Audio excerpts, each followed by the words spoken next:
이준석 의원님 질의하십시오. 예.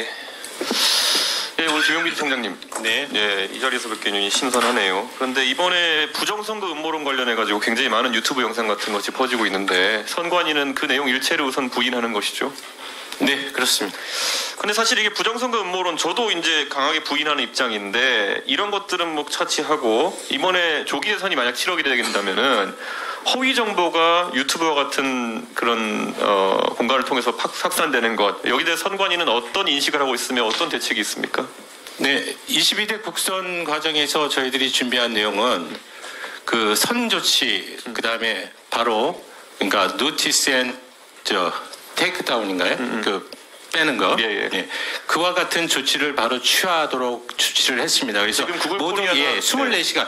그 문제는 지금 그 본사가 외국에 있는 포털 사이트가 문제인데 적극적으로 저희가 협의를 해서 이번 22대 국선 때도 상당 기간이 빨리 진행된 것으로 알고 있습니다. 지금 그러면은 처리 시간을 아까 24시간 얘기하셨는데 그거를 보장할 수 있는 상태입니까? 아니면은 뭐 국내에서는 거의 12시간 내에 조치가 취하도록 지금 저희가 운영하고 있고요. 다만 외국 포털 사이트의 경우에는 저희가 법적 지배력이 미치지가 않기 때문에 결국은 협조를 통해서만 할 수 있습니다. 혹시 구글 코리아나 아니면 구글의 다른 뭐 리에이전한테 그런 것들을 협의해 본 적이 있습니까? 네, 지금 충분히 다 협의를 하고 그 본사의 정책에 대한 부분도 저희한테 설명을 하면서도 저희가 요구하는 내용에 대해서 지금 이 국내에 있는 포털 사이트 그 외국 그 지사를 통해서 예전에 유일임 방심위원장님도 그런 비슷한 협의를 하신 걸로 알고 있는데 방심이나 방통위와 협조는 어떻게 되고 있습니까?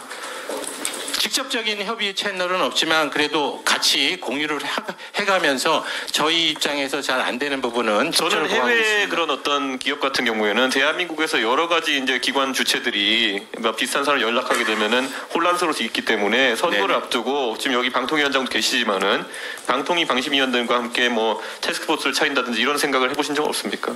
그렇게 운영되도록 노력하겠습니다. 그리고 그 선거 때는 당연히 이제 방송통신위원회에서 선거방송심의위원회를 구성하도록 되어 있습니다. 거기에 이제 저희 직원도 들어가 있고요. 그래서 본격적인 채널을 잘 가동해서 이런 문제에 대응하도록 하겠습니다. 저는 신속 처리를 확실히 부탁드리겠습니다. 예, 그러니까 위원장님 여기서 오랜만에 뵙네요. 그런데 고생 많으셨습니다. 그 위원장님도 방금 전에 총장님이랑 생각이 비슷하신지 궁금합니다. 예, 그렇습니다. 특히 이제 선거 때 경우에는 허위 왜곡 조작 정보가 돌아다니면 여론이 왜곡될 수 있기 때문에 방금 지적하신 대로 그런 협의체가 필요하지 않을까. 똑같은 이유로 아까 말했듯이 국외 기업과 협조가 굉장히 중요한 상태이기 때문에 저는 개인적인 부탁을 드리자면 위원장께서 유튜브나 아니면 이런 채널들의 담당자와 직접 협의를 좀 하셔가지고 우리가 이 문제에 대해서 정부가 다소 지금 이제 혼란스러운 상태지만은 굉장히 진지하다는 것을 꼭 알려줬으면 한다. 예, 현재로서는 자율협의체가 운영이 되고 있는 걸로 알고 있는데 선거 때는 특히 더 신경을 쓰도록 하겠습니다. 예, 그리고 강병현 차관님 그 AI 관련해가지고 최근에 한국신문협회에서 AI 학습을 위한 뉴스 콘텐츠를 무단으로 사용했다고 빅테크들을 공정히 제소한 건 알고 계십니까? 네. 이 사안은 굉장히 우리 AI 산업 연구하시는 분들과 또 사업을 하시려는 분들에게 중요한 지점일 것 같거든요. 우리가 보통 특허 같은 경우에도 일반 특허, 표준 특허 나눠가지고 피해갈 수 없는 특허 같은 경우에는 공정이용 단가를 이제 책정하지 않습니까? 네, 그렇습니다. 그러면 이런 어떤 뉴스 콘텐츠라든지 다소 공공성이 있는 콘텐츠들 같은 경우는 어떻게 우리가 바라봐야 될지 혹시 지금 과기부 입장이 있습니까? 일단 저작권 문제의 가이드라인과 내용들은 문체부에서 여러 가지 일정들을 잡아서 진행을 하고 있는데 저희 입장에서 보면 AI법을 통과시키는 정신과 내용에 맞추어서 혁신도 굉장히 중요하다는 입장으로 그 의견들을 드리려고 합니다. 그러니까 이게 되게 특이한 것이 지금 위키피디아나 이런 것도 보면은 뉴스 링크나 이런 걸 달아가지고 사실상 본인의 컨텐츠를 만들 수 있는데 위키피디아나 나무위키에다가 예를 들어서 어떤 저작권료를 요구한다는 얘기는 듣지 못했거든요.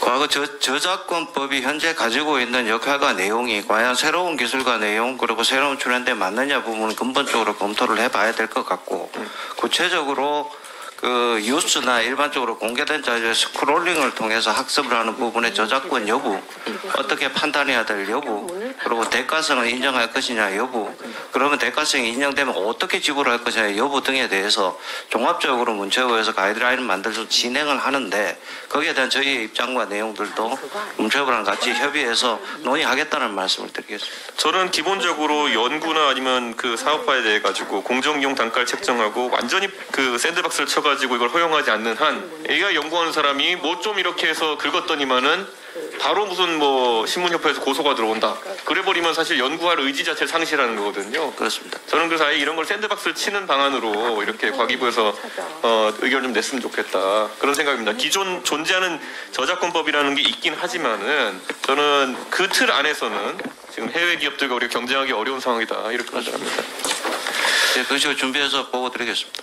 그리고 지금 아까도 이제 K 엔비디아 얘기 나오긴 했지만은 뭐 AI에 관해서 여러 가지 백과쟁명식 아이디어가 나오는 건 저는 긍정적으로 봅니다.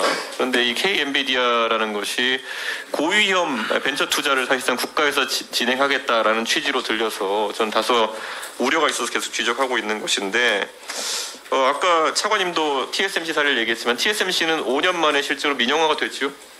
네, 현재는 6% 정도 정부 지분 갖고 있는 걸로 알고 있습니다. 지금 삼성전자도 한 7, 8% 정도의 지분을 우리나라의 국민연금이나 이런 공적 기관들이 보유하고 있는데 그렇게 보면 TSMC랑 크게 차이가 나지 않는 상황이고 30% 정도의 지분을 확보하는 방법은 사실 요원하거든요. 그래서 저는 그 부분에 대한 지적을 했던 것인데 아까 우리 박정훈 의원님 답변하는 과정에서 국민들이 잘못 오해할 부분이 있을까 봐 이렇게 지적을 드렸고요. 저는 그리고 또 한 가지 궁금한 게 데이터 신탁 제도나 데이터 협동조합 같은 얘기가 나오고 있거든요. 사실 이런 걸 통해 가지고 학습용 데이터를 큰 풀에서 관리하고 그것을 연구자들에게나 아니면 기업에게 제공하는 얘기가 나오고 있는데 이런 것들은 어떻게 생각하십니까? 뭐 데이터 뱅크 같이 이렇게 이런 의미가 여러 가지가 있었습니다. 아까 이용규 의원님 질의에 주셨던 내용에서 전체적인 예산의 감축 문제들도 좀 지적이 있었는데 이 데이터 정책만큼은 사실 맥락이 좀 있었습니다. 디지털 뉴딜 작업을 직접 제가 지휘를 했던 사업이었고 굉장한 예산들이 투입되면서 22년 11월부터 생성형 AI라는 새로운 판도가 변화가 있었기 때문에 여러 가지 변화를 좀 가져왔었습니다. 데이터의 공용성이나 개방성에 대한 문제, 공적인 문제하고 사적인 활용 문제들을 좀 구분해 나가면서 정책적 변화들도 가져가야 된다 생각하고 그런 점에서 과거의 데이터 플랫폼처럼 공용 플랫폼을 만드는 것보다는 주신 말씀처럼 여러 가지 데이터의 뱅크, 데이터의 은행 같이 이러한 부분으로 변화가 있으면 좋겠는데 그것이 정부가 해야 될 것인지 아니면 민간 영역이 활성화돼야 될 것인지를 좀 심각하게 같이 살펴봐야 될 문제가 아닌가 이렇게 생각하고 있습니다. 정말 GPU 얘기만 나와가지고 안타까운 게 GPU는 연구고 데이터는 사업화입니다. 그러니까 데이터 쪽에 있어서 굉장히 신경 써주실 겁니다. 네, 여러 가지 방식과 패러다임 변화에 맞추도록 노력하겠습니다.